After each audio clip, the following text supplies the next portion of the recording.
De Pega y Más es presentado por Latam Nova, www.latamnova.com. ¿Cómo están, amigas y amigos de Pega y Más? Una vez más, junto a ustedes, con algo que nos conecta absolutamente a todos. Si eres emprendedor, si estás trabajando en una empresa, si estás pensando que estudiar, si eres un gran empresario, bueno, la pega nos conecta absolutamente a todo. Por eso, en De Pega y Más, siempre queremos tener invitados que nos cuenten sobre trabajo, que nos den luces para tomar mejores decisiones en el ámbito laboral. Y hoy día tenemos un invitado realmente espectacular. Él es decano de la Facultad de Economía y Negocios de la Universidad Autónoma. Estamos con Rodrigo Montero, a quien agradecemos su presencia hoy día en De Pega y Más. ¿Cómo estás, Rodrigo? Hola Alberto, muy bien, muchas gracias por la invitación, encantado.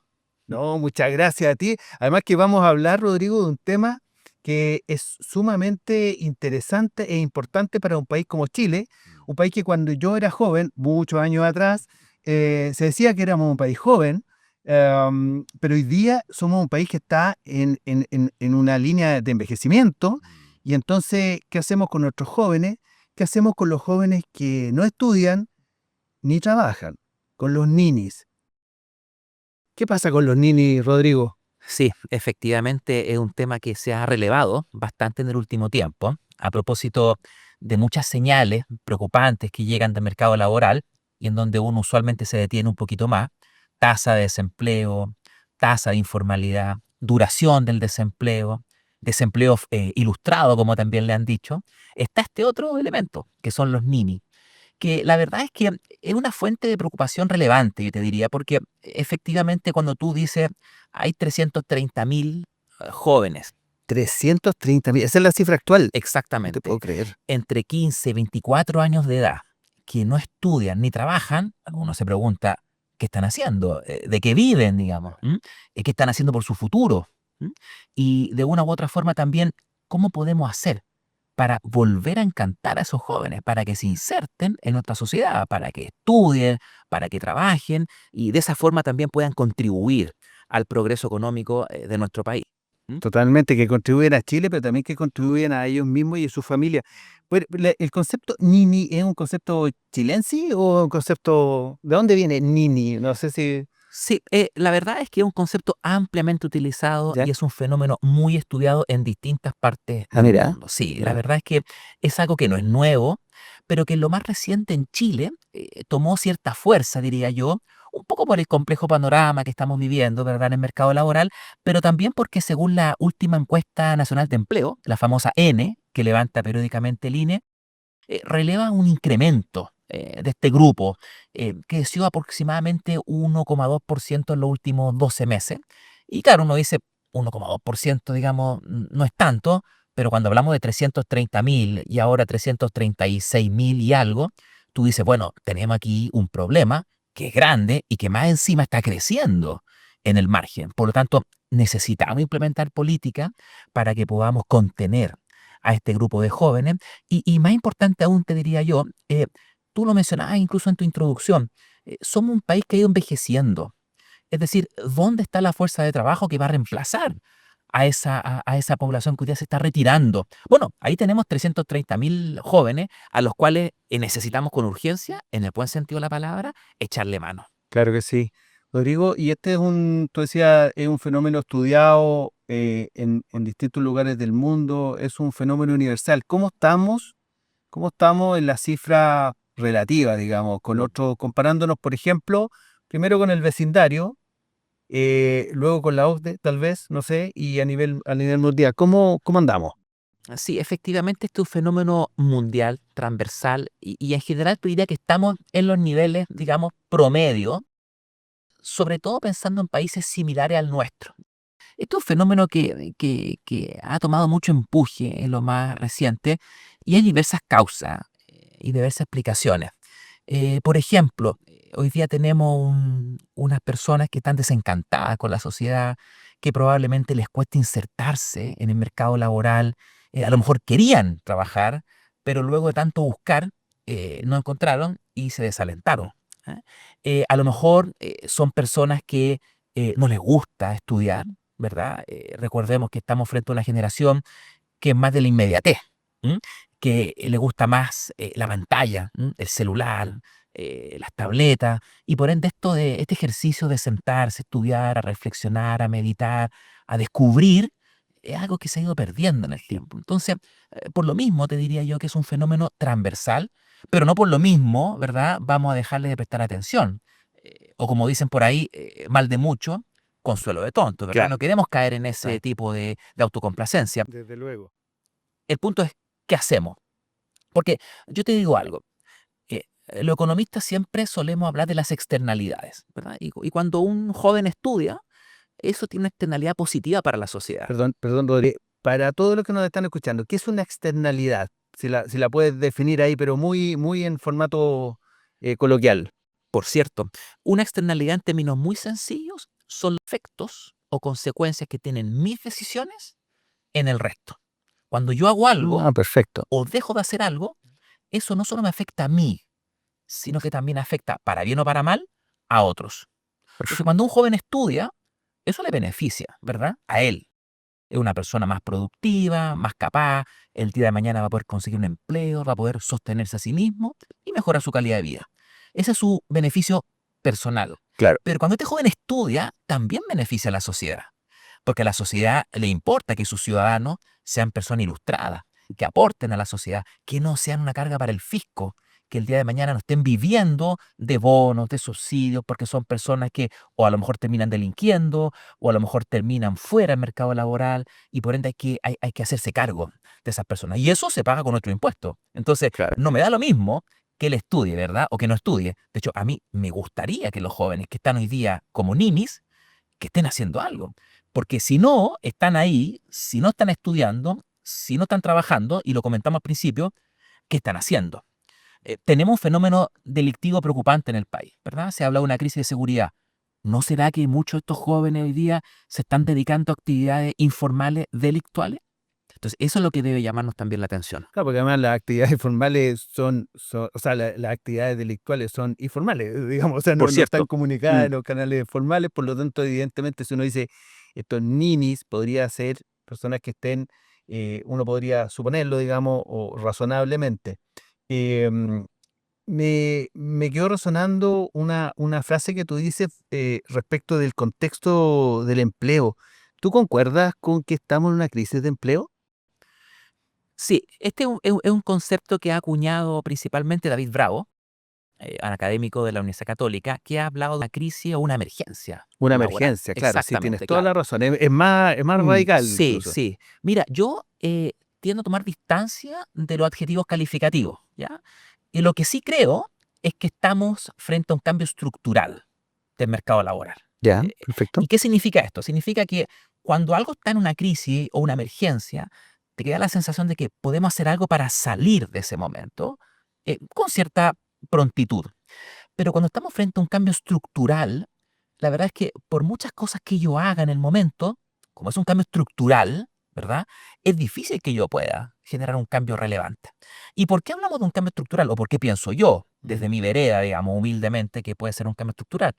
Porque la economía ha sido golpeada por diversos shocks que han afectado en el último tiempo, principalmente shocks tecnológicos, con el avance de la automatización y de la inteligencia artificial. ¿Y eso qué significa? Significa que hay puestos de trabajo que han ido desapareciendo. Significa que las empresas han ido reconfigurando sus procesos productivos y que hoy día demandan menos mano de obra.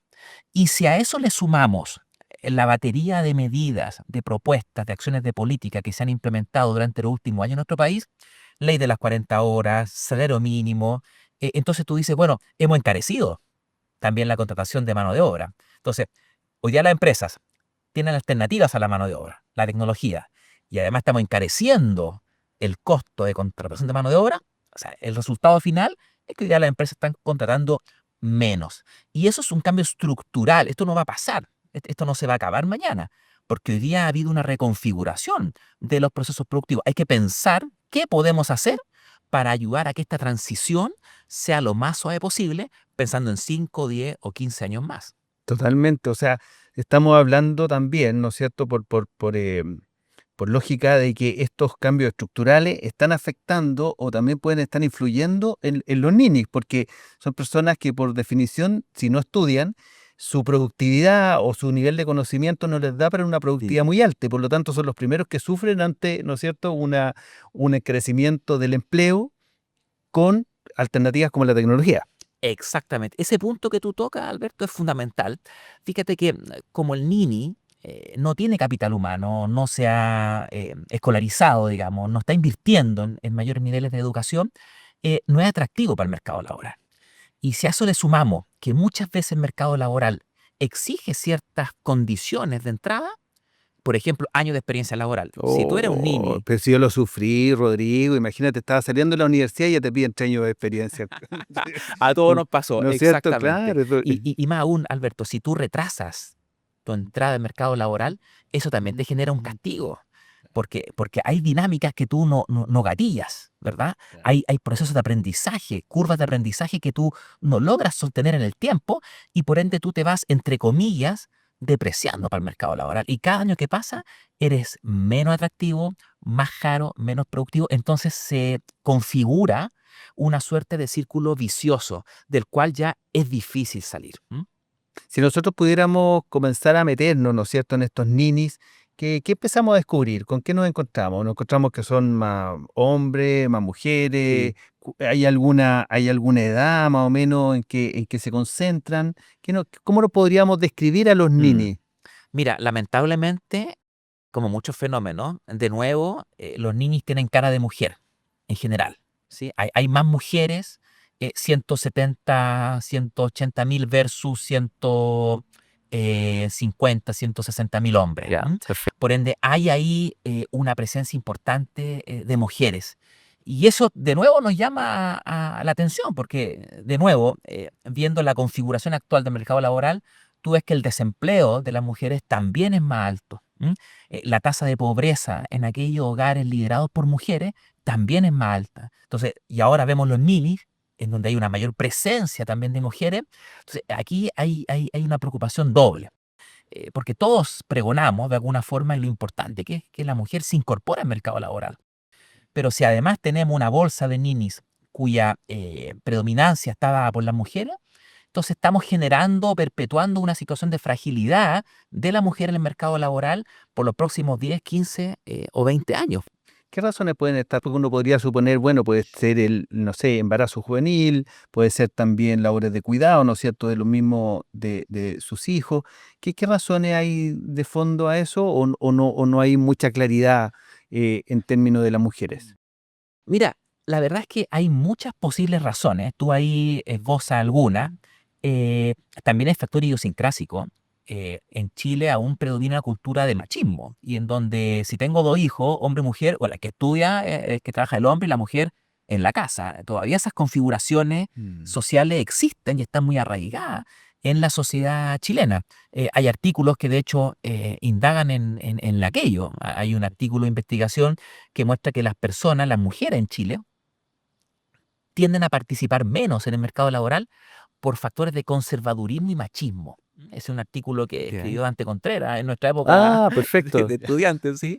Y causó mucho revuelo, porque al final del día no es solamente que el hogar sea machista o conservador, sino que también las propias mujeres crecen muchas veces con esos seteos mentales y eso genera también que se retraigan de participar del mercado laboral. Entonces, ahí de nuevo tenemos un círculo vicioso que puede terminar perpetuando las condiciones de fragilidad que hoy día vemos en las mujeres cuando se enfrentan al mercado laboral. Claro, y generalmente uno piensa, bueno, Chile es un país bien urbano, en realidad, tiene la población más urbana, pero uno tiende a pensar en estos fenómenos o en cualquier fenómeno pensándolo desde la ciudad. Pero si lo llevamos al ámbito rural, es un ambiente mucho más conservador. Y este tipo de conductas que tú señalas, ¿no es cierto?, que se desplace a la mujer, ¿no es cierto?, en beneficio de los hijos varones ante una inversión en educación, por ejemplo, es algo que a lo mejor en la ciudad puede sonarnos algo que fuera de lógica, pero en las zonas rurales puede ser algo normal. Sí, efectivamente. De hecho, el embarazo juvenil en zonas rurales suele ser mucho más alto, mucho más importante y por lo tanto se agrava esa situación. Yo te diría que hay algunas cosas que podríamos empezar a pensar.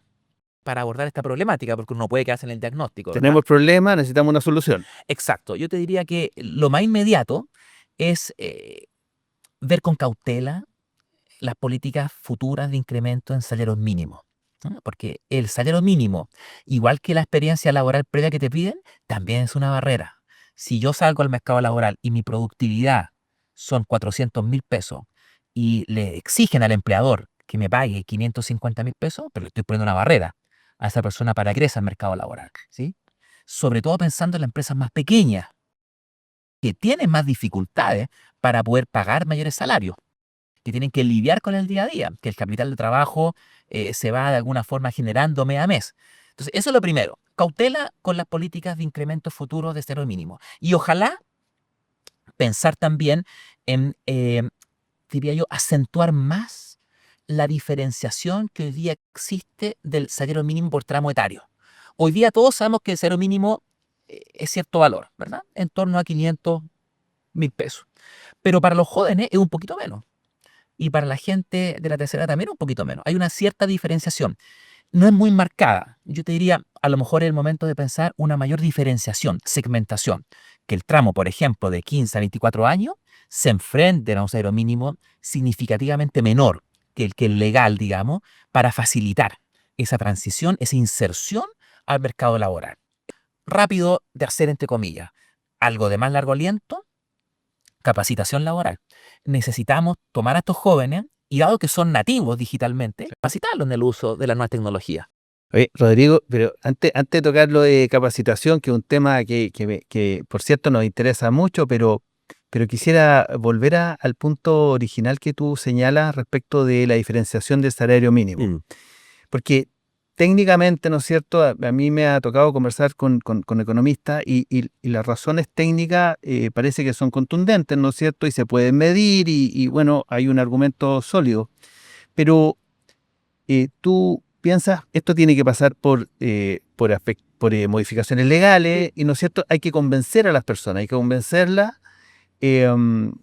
¿Cómo, qué es lo que falta? ¿Qué es lo que falta? Porque hoy día tenemos un salario mínimo que está dando cuenta, por ejemplo, de un nivel de desempleo para algunos críticos y para otros preocupante al menos. Entonces, ¿qué puede hacer el economista en general para poder llegar al corazón de las personas y explicarle esto? Porque pareciera que son idiomas distintos. Porque la gente no lo entiende así, creo yo. Claro. A veces está la sensación como que uno no quiere que la gente perciba más dinero, ¿no? O más remuneraciones. Por ejemplo, ¿verdad? claro. Exactamente, sí. Es un tema complejo. Yo te diría lo siguiente. El mercado laboral no es el lugar desde donde nosotros vamos a resolverle todos los problemas a las familias. No es. Porque el mercado laboral es un mercado muy heterogéneo. No está solamente en las grandes empresas, que pueden, sin duda, y de hecho muchas veces lo hacen, dar mejores condiciones laborales, ¿sí? En general, ¿dónde se ubican las personas que perciben salario mínimo? En aquellas empresas más frágiles, más pequeñas, en las micro, las pequeñas y las medianas. Ahí está la bolsa de gente que gana el salario mínimo. Entonces, cuando yo legislo y le digo a esa empresa que muchas veces les cuesta llegar a fin de mes, en vez de pagarle 500.000 pesos a este joven, páguele 600.000 pesos, yo le estoy generando un problema a esa empresa. ¿Y qué es lo que puede terminar ocurriendo? Primero, que la empresa diga, no me dan los números, primero empezó a despedir y después terminó por cerrar. Entonces, ¿quién logró beneficiarse de ese incremento en el salario mínimo de 500 a 600.000 pesos? Aquella persona que logró conservar su empleo en aquella empresa que logró sobrevivir. Entonces, primero hay que salir de esta lógica de que un mayor salario mínimo garantiza un mayor ingreso mínimo, porque eso no es así. Garantiza un ingreso mínimo mayor solo para quienes conservan su empleo, no para quienes lo pierdan. El que lo perdió probablemente te diría, Alberto, yo me hubiera quedado contento con mis 500.000 pesos porque prefiero pájaro en la mano que 100 volando, ¿verdad? Claro. Entonces, ese es un tema que nosotros debemos atender. Ahora, si llegamos a la convicción, y seguramente los dos concordamos en esto, de que 550.000 pesos no nos alcanza, ¿verdad? Porque no alcanza con 550.000 pesos para pasar un mes, entonces pensemos que otras políticas de transferencias monetarias directas pueden complementar el ingreso laboral de las personas para que puedan ser capaces de generar un presupuesto familiar que sí les pueda permitir atender todas las necesidades vitales que tienen los individuos. pero no le pidamos al mercado laboral más de lo que puede dar. Complementemos lo que el mercado laboral hace con transferencias monetarias, con subsidios monetarios directos para que la familia tenga un presupuesto familiar que le permita vivir dignamente, por cierto. No le pidamos más al mercado laboral de lo que puede dar. Parece que hoy día está ahí como muy exigido, ¿no? Muy exigido. Como primer tema, entonces, tú propones una diferenciación entre los salarios mínimos para poder facilitar, ¿no es cierto?, a estos jóvenes que no vienen quizás con un nivel de capacitación muy alto o con un nivel de conocimiento para que su productividad sea la que alcance, ¿no es cierto?, a justificar un salario alto. Y disculpa, ya hay una diferenciación. Mi apuesta es Profundizarla, intensificarla. intensificarla, ¿no es cierto? Hay una diferencia, tienes toda la razón. Ahora, ante un joven, ¿no es cierto?, que no viene con mucha formación y que no viene con mucha capacitación, que era el segundo punto que Sí. tú señalas, Sí. Rodrigo, que es la capacitación.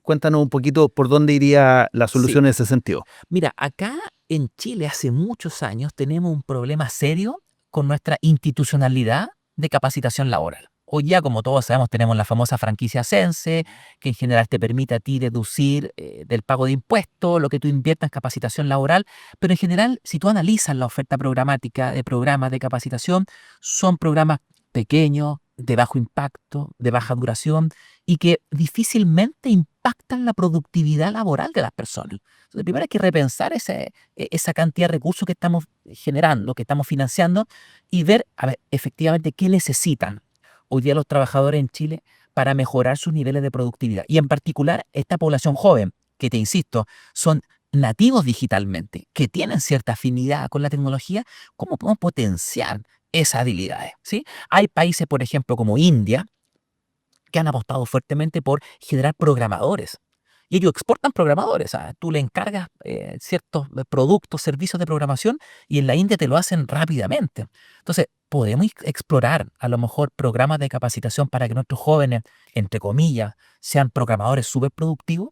Hoy día hay mucha oferta educativa para eso. Hay bootcamp que tú puedes hacer, hay procesos de capacitación que duran algunos días y la gente sale programando.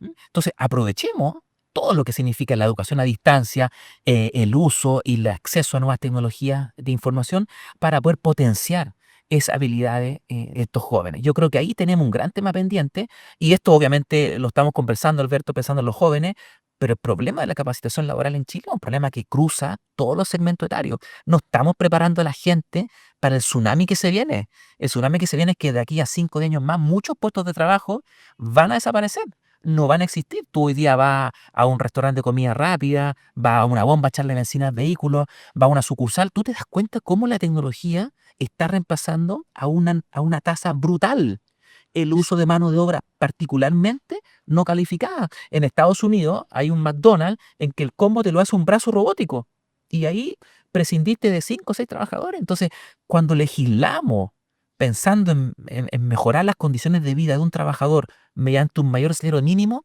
pensemos bien en los efectos colaterales, porque a lo mejor la solución es un poco más compleja y pasa por tomarnos un tiempo y repensar nuestras políticas de capacitaciones laborales. Fíjate que en el tema de capacitación, yo concuerdo contigo en términos de que hay una oferta quizás que puede ser de cursos más pequeños, etcétera, etcétera. Pero fíjate que mi visión respecto a este tema es que, por ejemplo, durante la pandemia fue súper necesario el tema de la capacitación, porque hubo como una reconversión urgente de la empresa hacia el trabajo a distancia y necesitaban capacitar a sus trabajadores en, por ejemplo, en el uso de la herramienta de comunicación a distancia, en el uso de software para poder operar a distancia, incluso en la forma de gestionar equipos a distancia. Entonces, concuerdo contigo porque si nos retrotraemos quizás a los estudios más llamativos en términos de capacitación, nos podemos retrotraer al estudio de la Comisión Larrañaga, ¿no? Sí. Pero eso fue, creo que más de 12 años atrás, ¿no es cierto? Concuerdo contigo en términos de que hay que mejorar, pero también desde conocer desde adentro el tema de la capacitación, y lo pongo sobre la mesa, Rodrigo, para conocer tu opinión. Creo que también hay un tema de que se hace capacitación bajo la mirada de líderes de empresa que muchas veces no están dispuestos a hacer cambios más robustos. Me explico. Si hoy día tú a una persona en una empresa la quieres capacitar sobre herramientas que ya están obsoletas, ¿es problema del trabajador o es problema del líder de la empresa? ¿Te das cuenta? Y a nosotros, que como la TAMNOA, la empresa, ¿no es cierto?, que se dedica a capacitación y que da forma a este programa, nos ha pasado mucho, que en el fondo nos invitan a desarrollar acciones, pero nosotros, como buen doctor, ¿no es cierto?, detectamos que hay una causa raíz que quizás no justifica esa acción. Y entonces redireccionamos y se los explicamos a la empresa. Creo que ahí también hay un tema, cómo poder conectar la capacitación con una correcta lectura de los líderes de las organizaciones. Porque el salto, claro, tú puedes generar una buena solución, pero si el diagnóstico no es el adecuado, entonces ahí no sé cómo ves ese tema. A nosotros nos ha tocado mucho tener que entregar mucha consultoría para poder redirigir capacitaciones y hacerlas efectivas. ¿Cómo tú ves esa situación? Sí, adscribo totalmente a ese punto. De hecho, estaba pensando que haciendo memoria, en general, en las empresas ofrecen capacitaciones, ¿sí? Y es típico que te llega un correo electrónico diciendo capacitación en Excel básico. Entonces, no, güey, Excel básico. Deberíamos estar hablando de tablas dinámicas, por ponerlo en términos bien concretos, por ejemplo, o en tableros de visualización, Power BI. Y efectivamente, falta una visión más prospectiva, más hacia dónde queremos ir, hacia dónde vamos, cuáles son las habilidades que vamos a requerir de aquí a 5 años más. Y ahí falta un ejercicio más reflexivo, diría yo. Adscribo completamente a lo que tú señalas. Sería bueno que las empresas hicieran estudios prospectivos, que dicho sea de paso, en lo que hacemos en la universidad, cuando queremos, por ejemplo, actualizar los planes de estudio de ingeniería comercial, por decirte algo, dado que los dos estamos ahí en ese mismo terreno, nosotros encargamos estudios afuera, a empresas que están mirando y pensando cómo viene la cosa de aquí a 15, 20 años más, qué habilidades se van a necesitar. Ese ejercicio es muy, muy valioso y yo creo que ahí también estamos fallando porque muchas veces la mirada del día a día nos impide levantar la cabeza y ver un poquito más allá de los árboles para poder fijarse en lo que es el bosque. Exactamente, sí, porque fíjate que creo que tal como se le carga a veces al mercado laboral solucionar todos los problemas, ¿no es cierto?, sociales que podemos tener, también a veces a la capacitación se le cargan todos los desafíos en términos de cómo las personas se pueden adaptar a un mercado laboral más desafiante. Y claramente la medida o las miradas que tienen los líderes de las empresas justifica mucho de las buenas o malas decisiones. Tal cual. Entonces, claro, necesitábamos líderes también mejor orientados, más desafiantes, ¿no es cierto? Y personas que estén buscando y poniendo, tal como tú señalas el ejemplo de la universidad, ¿no es cierto?, poniendo una mirada en el futuro para poder desde ahí ir construyendo las competencias que va a necesitar su equipo. Exacto. Y concordamos en que ese ejercicio, Alberto, mirar el futuro es cada vez más difícil, ¿sí? No es como hace 20 años atrás. Hoy día mirar el futuro, mirar qué va a pasar en 2 o 3 años más, cuesta ya un mundo. Y lo único que hizo la pandemia fue acelerar el proceso de transformación digital de la economía. O sea, la pandemia nos adelantó 10 años en la historia de la humanidad en cuanto a los cambios futuros que se avecinaban. Totalmente. Tú decías entonces, bueno, profundizar aún más la diferencia de los salarios mínimos para poder hacer más competitivos a los jóvenes. Hablabas también de la capacitación, potenciarla, mejorarla, ¿no es cierto?, resolver todas las brechas que puede tener. ¿Qué otras medidas más podríamos integrar como economía para poder dar espacio laboral a estos jóvenes o espacio de formación para estos jóvenes que son ya 350.000 personas? Sí. Mira, yo te diría que la única patita, por decirlo de alguna forma, que lo está quedando fuera es lo que es el subsidio de la contratación de mano de obra. Hoy día tenemos algunos subsidios, principalmente a la mujer, a jóvenes también hay algo por ahí, pero necesitamos fortalecer porque los subsidios de contratación, es decir, cuando el Estado te paga a ti como empresa directamente por contratar a un joven, ese subsidio ha mostrado ser muy efectivo en términos de elevar la contratación de ciertos grupos objetivos. Hay evidencia empírica que muestra de evaluación de impacto de programa, de que en general cuando tú a las empresas les subsidias la contratación de mano de obra, eso genera un incremento en la contratación, en el empleo. Y si queremos poder que esa gente entre al mercado laboral, facilitarle su inserción, lo mejor es darle una ayuda a la empresa para que lo pueda cobijar, para que ese joven empiece a aprender en el mercado laboral y pueda gatillar una trayectoria laboral más virtuosa en el futuro. Oh, es tremendo regalo, Rodrigo, que nos ha entregado 3 medidas bien concretas, bien directas. Bueno, ahí están las autoridades que pueden ver nuestro podcast para empezar a tomar medidas que den cuenta de la solución sobre un desafío que ya se cierne sobre más de 300.000 jóvenes en Chile. Muchísimas gracias, Rodrigo Montero, decano de la Facultad de Economía de la Universidad Autónoma. Muchísimas gracias por estar en De Pegue Más. Muchas gracias a usted, Alberto. Un abrazo a todos. Muchas gracias.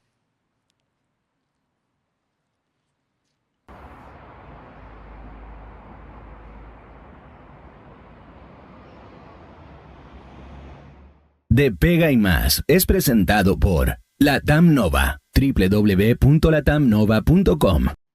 Amigas y amigos de Pega y Más, estamos de vuelta y bueno, esto no para porque el mundo laboral, el mundo de la pega tiene muchos desafíos y bueno, hay un desafío muy importante como sociedad que dice relación con incluirnos a todos.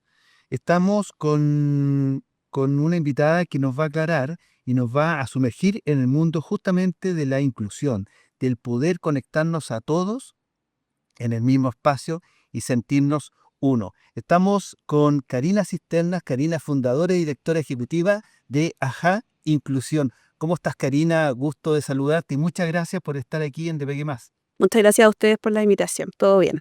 Qué bueno, qué bueno. Karina, cuéntanos un poquito qué es AJA Inclusión, cuándo partieron y cómo fundas y qué te movió a Mm. fundar AJA Inclusión. Oye, gracias por la pregunta. La verdad es que ajá, la semana pasada cumplimos 10 años, así que es una consultora que lleva harto tiempo, pero el tema no lleva tanto tiempo. Ajá Inclusión nace, yo hice un MBA y me fui a estudiar afuera. Trabajaba en minería, ese era como mi pasado más oscuro. Trabajaba en minería y cuando volví de un MBA de afuera, yo estudié en Hong Kong, vi que el mundo en Hong Kong, en Asia en general, es súper distinto. Me tocaban compañeras de India, por ejemplo, y estábamos en reuniones, yo hablaba algo y no sé, no me escuchaban, y volvían de nuevo a la... Entonces, la diversidad fue algo que me pegó en la cabeza, me impactó, y cuando volví de ese MBA, nace AJA Inclusión, que lo que busca es crear una propuesta de valor para las organizaciones, tratando de el talento diverso e inclusivo, tratando de incorporarlo a la cadena de valor, como a la propuesta de valor propiamente tal. Acá no se trata de algo bonito, que es como lo típico que había antes, sino que más bien de cómo las organizaciones, yo también soy una organización, podemos ser más sostenibles, pero también considerando que todas las personas somos distintas. Oye, qué interesante perdón, disculpa por calificarlo, pero encuentro interesante esa mirada novedosa, esa mirada respecto de la inclusión, porque hasta ahora ha sido desde un punto de vista como apelando a la buena voluntad de las Sí. personas, pero no Mm. desde la productividad. ¿Es más productiva una sociedad inclusiva? Es una muy buena pregunta y nuestros clientes, las empresas, nos preguntan mucho eso. ¿Por qué? Porque quizás por toda la historia que O tiene sea, Chile, perdona, es una buena pregunta, pero no tan original. sí, tú lo has dicho. Es una buena pregunta en el sentido de que quizás como historia en Chile tenemos, bueno, varias instituciones que se han dedicado a temas de personas con discapacidad. Voy a hacer un paréntesis, se dice persona con discapacidad o persona en situación de discapacidad, no se dice capacidad diferente ni nada de eso, ¿ok? Entonces, claro, por la historia que tenemos, hay varias organizaciones que han trabajado quizás más como desde la lástima de tener que rehabilitarte para poder volver a insertarte laboralmente, por ejemplo. Sin esa rehabilitación no eres una persona. Y eso en realidad es un tipo de paradigma que vivía antes, pero hoy día la sociedad ha avanzado, todas las personas somos diversas. De hecho, el 17% en Chile de personas adultas tiene un grado de discapacidad. Yo soy una persona con discapacidad también. Y un poco la vuelta que hay que darle es que efectivamente, mira, es como la falacia de la diversidad. ¿Podemos ser más productivas o no? Depende. Depende también de los esfuerzos que haga la organización por hacer que esa persona logre dar su mejor talento, como todas las personas, con o sin discapacidad. Si yo coloco a Alberto, por ejemplo, en una organización, no sé cuál es su potencial, no sé cuáles son sus capacidades, sus competencias, da lo mismo en el fondo, qué etiqueta tenga. Es más productiva siempre y cuando la organización se preocupa de crear políticas, de crear ambientes, espacios que sean de respeto y que logre rescatar esa mejor persona o mejor talento. Y hemos hecho varios estudios en AJA Inclusión, donde, por ejemplo, hemos demostrado que tienen menor rotación. entonces impacta directamente al negocio. También tiene menor ausentismo, hay como una creencia quizás que las personas con discapacidad se enferman más, y eso en realidad son ¿Existe mitos. esa creencia? Sí. Sí, todavía, Ya, porque ya. todavía está muy asociada que son personas o que somos personas enfermas. Y eso en realidad es una condición de salud que en ciertos contextos hay una limitación funcional. Tú cuando ponías el ejemplo de cuando una empresa pone a una persona en el lugar equivocado, esa persona puede producir muy poco, digamos, y simplemente porque está en el lugar equivocado. Y eso me lleva a pensar un poquito en el rol de los líderes, como el rol de liderazgo de una organización en términos de conocer a las personas y poder descubrir su talento. Porque en el fondo, claro, si tú pones a una persona, no sé, llegando al tema futbolístico, que no sé si nos conviene mucho, Hoy día es un mal pero tema, hoy día pero no ya, es tema, ok. pero un tema delicado y complejo, pero poner a alguien que tiene habilidades para Claro. atajar, ¿no es cierto? Y lo pones de delantero y que quieren que meta goles, obviamente no va a meter ningún gol y al revés Sí. también. Pues. Entonces, necesita la sapiencia de una organización que tenga una mirada de liderazgo. ¿Cómo observas esa mirada hoy día en los líderes de las organizaciones en Chile, de las empresas? Aprovecho de contarles que de Peggy Más es un programa que está auspiciado y apoyado por Red Conecta, una red de empresas espectacular que tú pinchas, ¿no es cierto? www.red-medioconecta.cl y te puedes conectar a la mayor red de empresas de Chile, puedes conectar con ejecutivos y empresas, conéctate a Red Conecta que van a estar contigo. Y pensando justamente en esa línea de conectarse con las compañías, ¿cómo son los líderes de las Sí. empresas? ¿Tienen esa visión de buscar el talento y ubicarlo en el mejor lugar o no tanto? Justo estaba conversando con Cami Vargas, la gerenta de Red Conecta, y le estaba contando, hace 4 años presentamos un estudio en una empresa automovilística y cuando hicimos el diagnóstico, el levantamiento, oye, ¿cómo está tu organización para? El tipo de respuesta era bien inquietante en el sentido de que no lo veían como una ganancia para la organización y que lo veían como algo bien lejano. 4 años después entregamos la tercera versión de ese diagnóstico y ¿sabes qué? Me ha llamado mucho la atención el cómo el comité ejecutivo, liderazgo en este caso, de verdad, como liderazgo, ¿sirve una jefatura que tenga 300 personas? Sí, pero el comité ejecutivo acá es un rol clave. ¿Por qué? Porque como no estamos de voluntariado, como no estamos en el fondo partiendo de la buena disposición que pueda tener alguien, si no se cuenta con el liderazgo desde arriba, desde la cabeza, la verdad es que es bien poco lo que se puede hacer. Pero ¿sabes qué? Yo creo que en los últimos 5 años, desde el 2018, está la ley del 1%, y ahí vamos a hablar un poco más en detalle de eso, pero te vamos a consultar. desde el 2018 te diría que en Chile el escenario ha cambiado harto, las organizaciones se han adaptado, pero particularmente los liderazgos hoy día, pongamos los temas difíciles, ¿cierto? Desde lo políticamente incorrecto que suena, yo creo que cambiamos esa conversación y hoy día hay una conversación mucho más consciente de que estos temas, o sea, por ejemplo, trabajamos mucho con minería. Hoy día está como de moda hablar de la cuota de las mujeres, ¿cierto? Pero en realidad la industria minera se ha preguntado, yo para llegar a la minería del 2050 necesito un talento, porque la población está envejeciendo, necesito llegar a personas que hoy día no están conectadas con ese talento. Y necesito llegar a mujeres, porque si no llego a mujeres me voy a quedar sin dotación, por ejemplo, mano de obra. Entonces, súper importante, estas conversaciones son mucho más desde las conciencias y el liderazgo yo creo que ha sido un facilitador para que estas instancias puedan convertirse ya en ejes más estratégicos de la compañía. Totalmente. Volvamos a la ley del 1%, que entiendo es la ley número 21.015. ¿Estoy bien?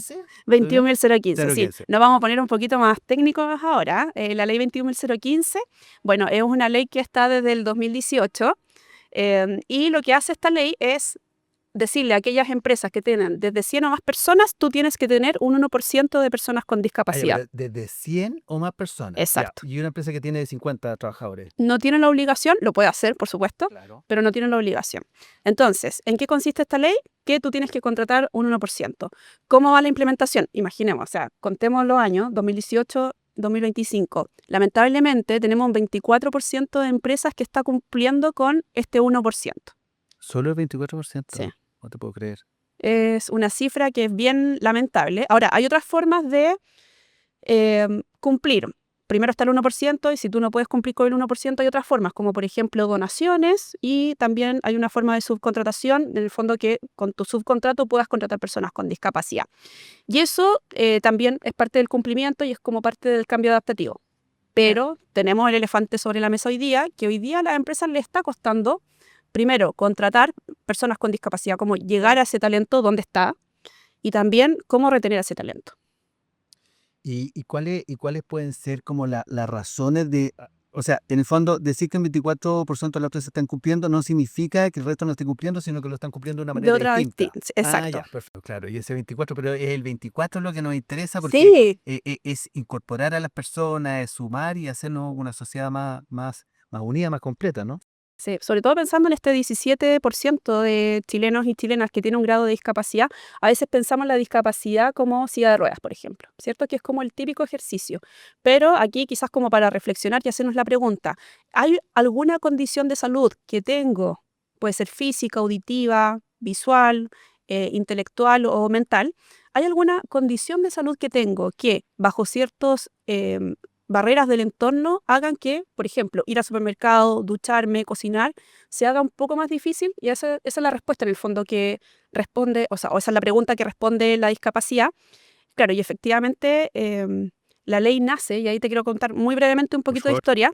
La ley nace porque solamente por el hecho de tener discapacidad se estimaba que aumentaba el doble tu posibilidad de no encontrar trabajo. Entonces, no es solamente colocar una cuota, no es solamente como obligar a las empresas, es algo que efectivamente requiere mucho trabajo, pero tiene mucho que ver con mitos, sesgos que estaban detrás de pensar que personas con discapacidad no podían cumplir. Un hándicap, o sea, inmediatamente tenía. Y oye, pasa que hay muchas personas que tienen alguna situación, Condición de salud, condición, y que no saben sí.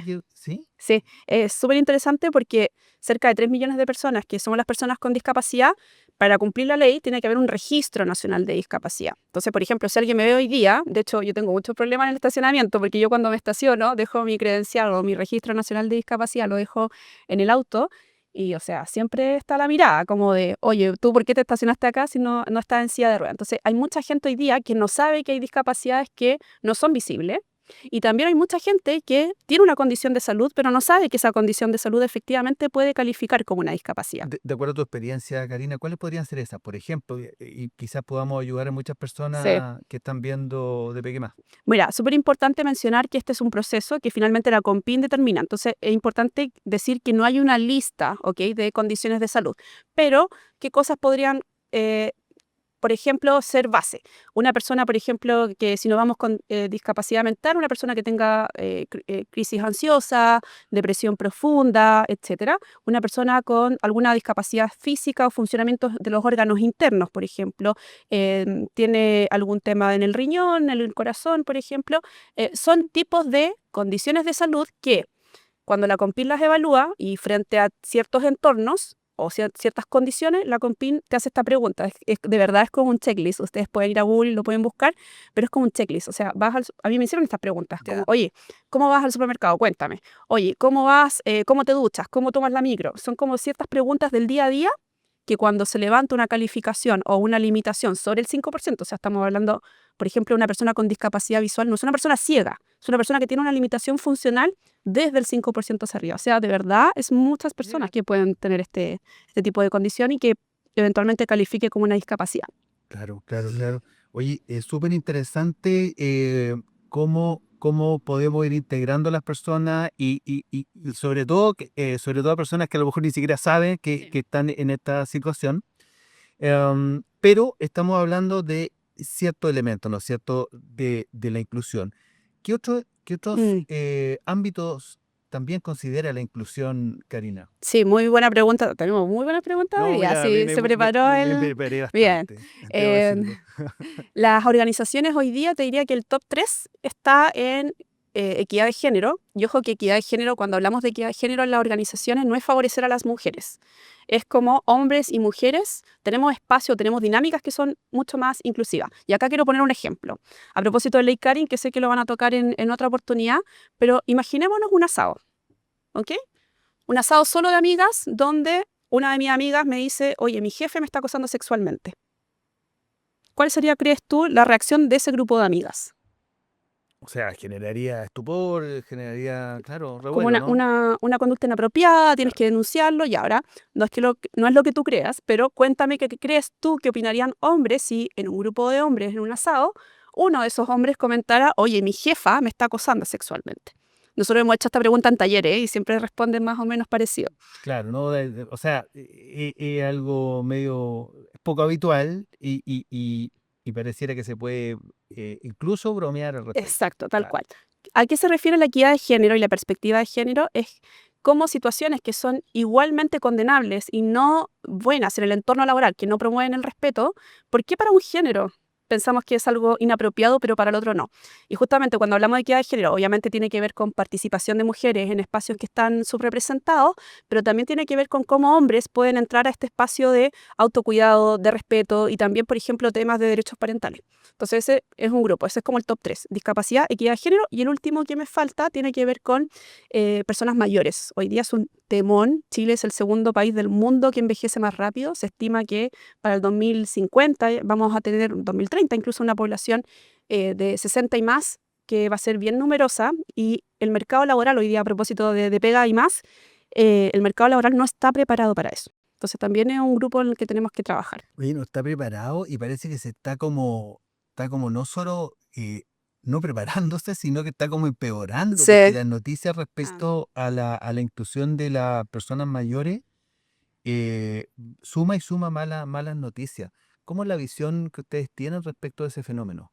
Bueno, yo creo que primero hay que partir por temas de sesgo. Yo creo que, o sea, obviamente hay temas de política pública, etcétera, pero pensando en nuestra audiencia, es súper importante dentro de las organizaciones empezar a eliminar algunos procesos que yo creo que son nocivos y están en un Chile del 2000, no del 2025. Por ejemplo, yo no he visto, no sé si tú, Alberto, has visto todavía anuncios como así como de buena presencia, pero también como límites de edad, por ejemplo, Ah, pero por publicaciones de supuesto, sí he aviso. visto mucho, claro, claro, O claro. sea, todavía pensamos que, por ejemplo, una persona sirve, entre comillas, hasta cierto punto. Entonces, tenemos que cambiar la estructura, tenemos que cambiar los sesgos y yo creo que ese es uno de los puntos de partida interesantes.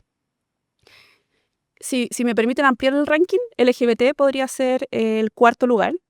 Y Iba a eso, justamente. ¿Cómo ha cambiado la sociedad chilena en ese sentido? sí, mira, para quienes no saben la sigla, LGBT se refiere a personas lesbianas, gay, bisexual, trans. Tenemos todavía como una creencia, y acá cuéntame si tú también crees que esto lo has escuchado, de que hablar quizás de la orientación sexoafectiva, con quién me relaciono, con quién puedo tener, por ejemplo, una relación sentimental, es parte de la vida privada. Entonces, hay muchas veces que nos preguntan, ¿por qué esto tengo que hablarlo en el trabajo? O sea, ¿qué tiene que ver? Por ejemplo, con producir cobre o con producir celulosa, no sé. Y la pregunta es, tú cuando llegas a tu estudio de grabación, a tu oficina, te tomas un café. Por ejemplo, un día lunes. ¿Cuáles son las cosas que tú comentas un día lunes con un café? Me estás haciendo preguntas O difíciles, sea, tú Karina. me dijiste que pusiera los elefantes arriba de la mesa. No, Me probablemente nos parece. preguntamos, oye, ¿qué hiciste el fin de Pero más o menos semana? eso, sí. Uno cuenta más o menos, Claro. oye, fui con tal persona, hicimos esto. Vivimos en un mundo donde pensamos que todas las personas tienen una pareja del sexo opuesto o de un sexo distinto al que soy.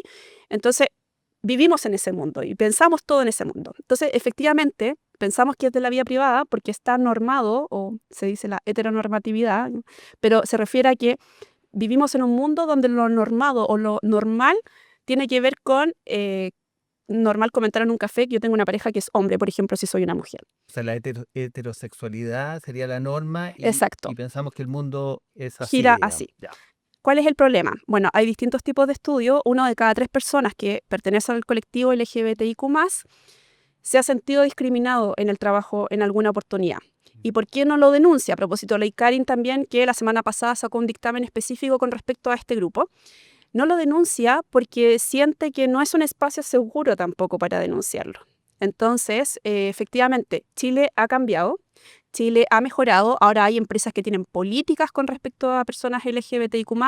Si una persona quiere hacer transición de género, es decir, nace con un sexo asignado a nacer, pero en la vida adulta se identifica con otro género, las empresas hoy día tienen que estar preparadas para eso. Entonces, hemos tenido casos, por ejemplo, que nos han dicho, y tengo una persona que quiere hacer la transición de género, ¿cómo lo hago? Entonces, efectivamente, tenemos empresas más preparadas, pero todavía queda mucho, mucho camino. Sí, pues. Bueno, pero de todas maneras, fíjate, me parece que en ese sentido de la eh, preferencias sexuales o cómo las personas hagan su vida, yo siento que mi sensación es Mm, que la sociedad ha ido avanzando en ese sí, sentido. sí. No sé si todas las empresas o qué sé yo, pero la sociedad ha ido avanzando. ¿Hay alguna industria que tú consideres que está en términos de inclusión más avanzada y alguna que esté más retraída en ese sentido? Ya, no quiero echarle a nadie al agua, pero creo que industrias, es súper interesante el fenómeno que se da cuando uno se pregunta por qué lo está haciendo una industria. La industria de servicios, por ejemplo, o la que tiene relación con el público, como comercio, Ujú. ha adaptado muy rápido todo lo que tiene que ver con diversidad e inclusión LGBT. ¿Por qué? Porque cuando tú tienes que encontrar personas que, por ejemplo, en un retail, rotan mucho las personas, necesitas una amplia base de personas también para poder contratar, tienes que buscar a todo el talento y tú tienes que adaptarte a eso. Y también pasa que cuando atiendes a clientes, tus clientes también son súper distintos. Entonces, ¿cómo generas una propuesta de valor para esos clientes? Entonces, hoy día, salud, el rubro de la salud, nosotros trabajamos, no sé si me permiten dar un nombre, por ejemplo, en clínica alemana, trabajamos con box de atención, Ya. que son, por ejemplo, para personas autistas. Me voy a salir un poco del tema LGBT. Para personas autistas. Hoy día tenemos casos y testimonios de padres que nos dicen, oye, primera vez que a mi hija de 19 años le pueden sacar sangre, porque hay un protocolo adaptado de atención para personas autistas. Lo mismo para personas de la identidad de género, por ejemplo. ¿Y por qué ha cambiado? Porque su público, a quien atiende es diverso. Entonces te diría que retail lo está haciendo bien, salud lo está haciendo bien en general, como tipos de servicio que atienden Check, público. check para los amigos de retail y de salud. Sí, Bien, hay algunas prácticas que se pueden mejorar. claro. Quienes están quizás un poco más atrás, yo te diría que no han visto esto como una necesidad, eh, y se complican un poco porque son industrias que quizás le ha ido bien por mucho tiempo y como que en algún momento se están poniendo en jaque hoy día. Pucha, no, como que no quiero hablar mal de nadie, pero en general, como industrias más masculinizadas, yo te diría que se han subido un poco más lento al carro, excepto minería. Minería te diría que ha sido como pasaron de un 16%. La semana pasada estuvimos en un encuentro minero donde somos el primer país del mundo, 2025, superamos a Australia y a Sudáfrica en participación laboral femenina. Ah, no te puedo creer. ¿Qué algún número, un Sí, dato? estamos en el 25%. Creo que ahí puede que en un par de porcentajes me caiga, 23, 25, no me acuerdo muy bien. Pero ahora pasamos de estar en el segundo lugar, pero pasamos de estar hace 8 años atrás, o sea, en el final del ranking, y minería ha sido una industria que le ha puesto tanto esfuerzo y ha visto que esto es tan positivo para el negocio, que hoy día estamos en la primera posición, el país con representación femenina más alta en minería. Oye, pero fantástico, qué bueno, porque en el fondo, bueno, eso es un esfuerzo, como tú señalas, Karina, un esfuerzo que ya hace muchos años que Sí, minería se puso ese foco y ha ido construyendo pasito a pasito. Y hay otras industrias que son un poquito más reticentes, sí. ¿no? ¿A quién le haríamos el llamado? Pues sí, que no ofender a nadie, pero en el fondo impulsar un poquito. ¿Qué industrias tú dices, Mira, según los estudios, digamos, sí. ¿no es cierto? Más que un parecer, según los estudios, qué industria tienen que ponerse las pilas en este tema? Mira, en general, más que industria, te diría quizás tamaños, porque la, Ah, la perfecto. gran, la, la gran empresa las que tienen harta cantidad de colaboradores, colaboradoras o trabajadores, en algún momento por ancha o por banda se tuvieron que hacer cargo, porque les salió un caso, porque lo fueron a fiscalizar, etcétera.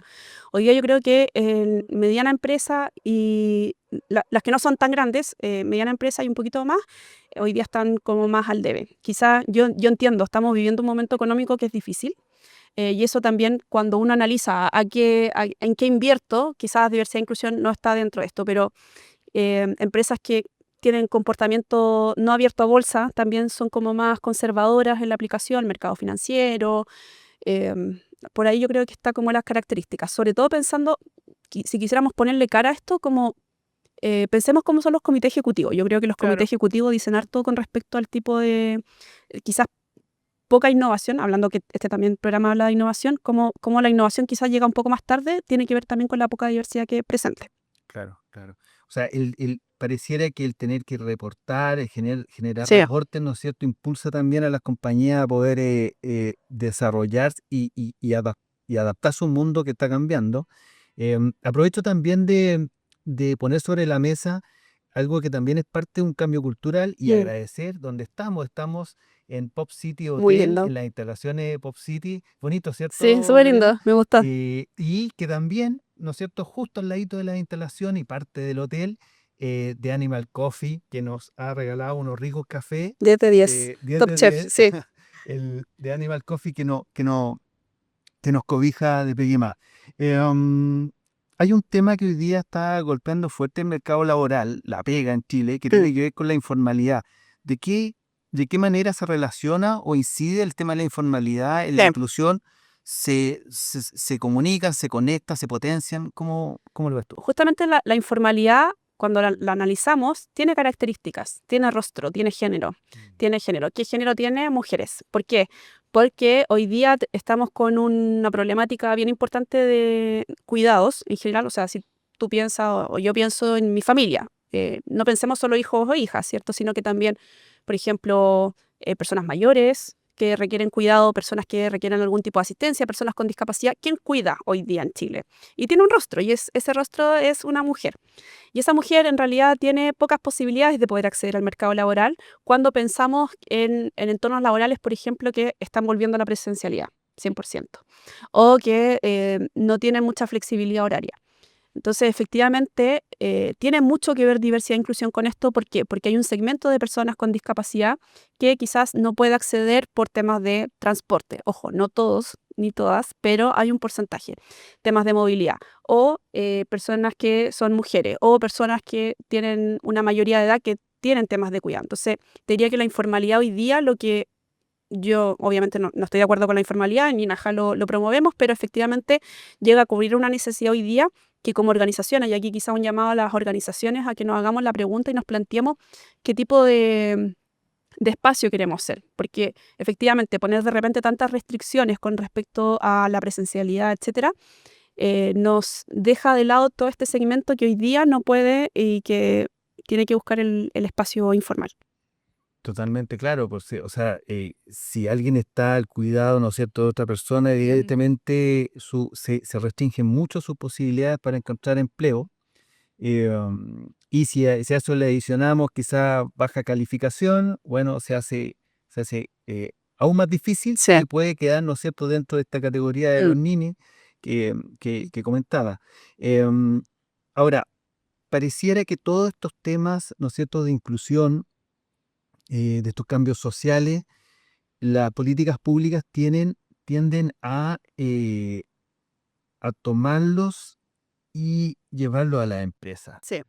Y fíjate que estábamos hablando de cierto fenómeno también del Mm. desempleo, que no es menor. Em, ¿Sientes tú que eso o sea, es justo que las Mm. empresas carguen con todo este desafío de cambio social? ¿Cómo lo estás viendo tú? Efectivamente, hay complicaciones por el momento económico que estamos viviendo, etcétera, pero yo te diría que hoy día las políticas públicas lo que están haciendo y lo que está sirviendo es que dejemos de invisibilizar a ciertas poblaciones, en primer lugar. em, Cuando salió la ley de discapacidad, todos me decían, oye, pero ¿por qué tiene que haber cuota? Pero es que sin la cuota no se movía la aguja, y después de varios años la aguja se ha movido y eso ha sido positivo. Pero efectivamente las políticas públicas yo siento que si lo miramos como una oportunidad y como un desafío también, nos va a servir mucho para poder apalancar todo lo que tiene que ver con desarrollo y crecimiento sostenible. O sea, hoy día no podemos pensar en una empresa al 2030 si no manejamos bien estos temas, o si tenemos tipos de conducta que de verdad, o sea, hay gente, pensemos el número de suicidios, por ejemplo, que hubo en el metro la semana pasada, o sea, era uno por día.